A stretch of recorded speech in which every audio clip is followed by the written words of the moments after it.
మరి అలా చెప్పే ధైర్యం మనకుందా? ఒక అరువు తీసుకున్న వస్తువుని మనం ఎంత జాగ్రత్తగా తిరిగిస్తాం, మరి అప్పుడు మన ఆత్మను దేవునికి అప్పగించుకునేటప్పుడు ఇంకెంత జాగ్రత్తగా మనం అప్పగించుకోవాలండి.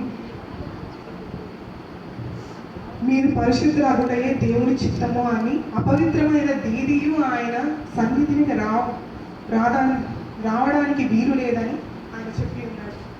అపవిత్రులుగా, కపటం ఉన్నవారిగా, మోసకరులుగా, భయంకరులుగా మనం ఆయన చెంతకు చేరగలమా? మనం ధైర్యం చేయగలమా? ఆయన మనల్ని అలా ఉంటే ఆయన మనల్ని రాణిస్తాడా? నీ కొరకు నా కుమారుని ప్రాణం అర్పించాను, నువ్వు ఇంకా ఇలానే ఉంటా అంటే ఆయన ఎంత వేదన పడతాడు. మన కొరకు తన కుమారుని, తన ప్రియ కుమారుని అర్పించిన తండ్రి అంత చేసి కూడా మనం ఇంకా ఇలాగే మోసకరులుగా, కపటులుగా, కల్మషం ఉన్న వాళ్ళుగా ఉంటూ నిత్యాగ్నిలోకి వెళ్ళిపోతాము అంటే ఆయన ఎంత దుఃఖపడతాడండి. కాబట్టి మనం కూడా ఒకసారి మన జీవితాన్ని పరీక్షించుకోవాలి. మనలోకి ఏమన్నా కపటం ఉందా, కల్మషం ఉందా, ఏమన్నా తప్పు ఉందా అని చూసుకొని సరి చేసుకొని పాప పరిహారత దేవుని సన్నిధిలో మన పాపాన్ని ఒప్పుకొని దాన్ని విడిచిపెట్టి మనల్ని మనం పరిశుద్ధపరచుకోవడం ద్వారా మనం కూడా పరలోకంలోనికి మన తండ్రి సన్నిధికి చేరగలుగుతాం. అలాగే మనం చివరి సమయాల్లో, మన జీవిత చివరి సమయాల్లో మన దేవుడు యేసుక్రీస్తు వారు పలికిన విధంగా మనం కూడా మన తండ్రితో పలుకగలగాలి.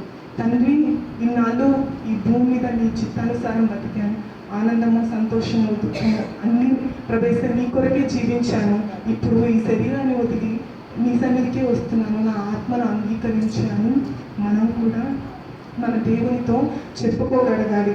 నువ్వు ఎవరి వాడు, ఎవరి ద్వారం అని ఎవరిని అడిగితే మనం ధైర్యంగా చెప్పుకోగలరు. నేను నా దేవుని కుమారుడును, నేను నా దేవుని కుమార్తెను అని చెప్పుకోగల ధైర్యం మనలో ఉండాలి. ఆ మాదిరి మనలో కనపడాలి. సో అప్పుడే మనం ఆయన బిడ్డలుగా పిలువబడతాం. ఆ అర్హత, ఆ యోగ్యత మనకి వస్తుంది. కాబట్టి మనం ఈ రీతిగా ఉంటే ఆయన సన్నిధిలో యుగయుగాలు ఆనందిస్తాం. బాధలు, కష్టాలు, కన్నీరు లేని ఆయన సన్నిధిలో నిత్యానంద భరితులై చిరకాలము ఆయన సన్నిధిలో ఉండే భాగ్యాన్ని దేవుడు మన కోసం సిద్ధపరిచి ఉన్నాడు. కాబట్టి మనమంతా యథార్థవంతమైన మనసుతో ఆయన మన ఆత్మను పరలోకపు తండ్రికి అప్పగించుకున్నాడు. అట్టి ధన్యత మనకు, మన కుటుంబానికి కలుగునుగాక. చిన్న ప్రార్థనతో ముగించుకున్నాం. పరిశుద్ధ ప్రేమగా మా తండ్రి నీకే స్తోత్రాలు, వందనాలు చెల్లించుకుంటున్నాం.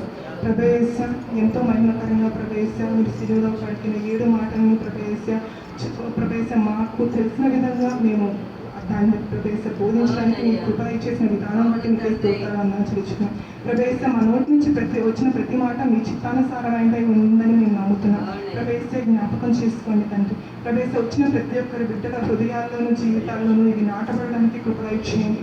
ప్రభేశ మీరు మా కోసం చేసిన బలిదానం, ప్రభేశ బలియాగం, ప్రభేశ ప్రతి ఒక్కరికి అర్థం అవ్వడానికి, ప్రభేశ అది తెలుసుకొని వారి నడవడికలు మార్చుకోవడానికి కృప చూపించుకోమని వేడుకున్నాం. ప్రభేశ ప్రతి ఒక్కరి నడవడిక ప్రభేశ మీరు ప్రభేశ మీకు ఇష్టకరంగా ఉండడానికి, వాళ్ళ జీవితాలు ప్రభేశ మీకు ఆనందకరంగా ఉండడానికి కృప చూపించమని వేడుకున్నాం. ప్రభేశం అందరినీ మీ చేతికి అప్పగించుకున్నాం. ప్రభేశ వచ్చిన ప్రతి ఒక్క బిడ్డని మీరు దీవించమని, ఆశీర్వదించమని, మరి అద్భుతంగా జరిగించిన ఈ ఆరాధనను బట్టి మీకే కృతజ్ఞతలు తెలియజేసుకుంటూ నజరేయుడైన యేసుక్రీస్తు వారి పరిశుద్ధ నామములో అడిగి వేడుకుంటాం.